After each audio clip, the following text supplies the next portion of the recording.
በቀን እንድታደርጉት ሁሉ ጊዜ ነው የምነግራችሁ። እዚህ መድረክም ተናግሬያለሁ። አንደኛው በቀን አንድ ምዕራፍ መጽሐፍ ቅዱስ አንብቡ። ሁለተኛው በቀን ቤተክርስቲያን ሳትገቡ አትዋሉ። እንደውም ከዛሬ በኋላ በሰበኩበት ሁሉ ለመናገር ነው ቃል የምገባው። እግዚአብሔር ገረዳኝ።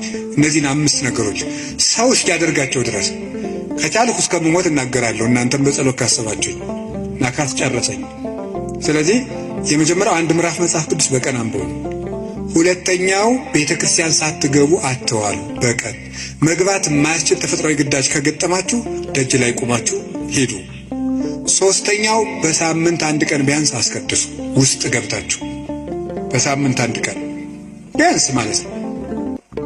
አራተኛው ንስሐ ግቡ። ንስሐ እንደውም ምንድን ነው የምትባለው? ሌላኛይቱ ከእግዚአብሔር የተሰጠችን ልደት ናት የሚባለው።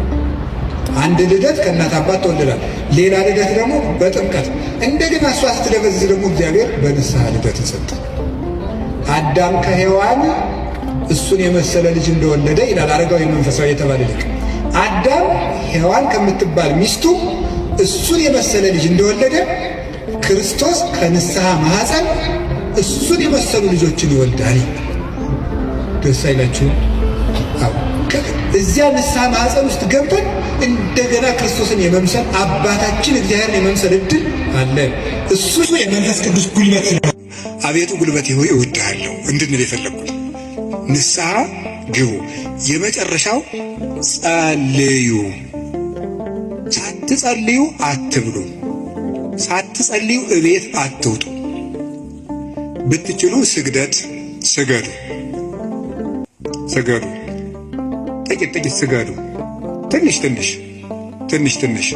ከቻላችሁ 41 ካቃታችሁ 21 ካቃታችሁ 7 ካልሆነ 3።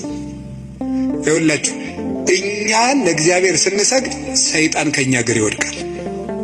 ሰው ለእግዚአብሔር ሲንበረከክ የሚያንበረክኩት ከሱ ስር ይንበረከካሉ። ዳዊት ለእግዚአብሔር ይንበረከካል። እግዚአብሔር የዳዊትን ጠላቶች ለዳዊት ያንበረክካል። ቀመሩ ይሄ ነው። እኛ ለእግዚአብሔር እንንበረከክ፣ የሚያንበረክኩንን አጋንንት ደግሞ እግዚአብሔር ያንበረክካቸዋል። ሰው ለእግዚአብሔር ሲንበረከክ ትልቅ ነገር። ስለዚህ ጥቂት ስግደት በቀን ስገዱ። ጸልዩ። ጸሎት አታቋርጡ። ለጸሎታችሁ ደግሞ ቀመር አታብጁለት። ማለት ነው? ዛሬ ንጹህ ነኝ ልጸልይ፣ ዛሬ ረክሻለሁ አልጸልይም።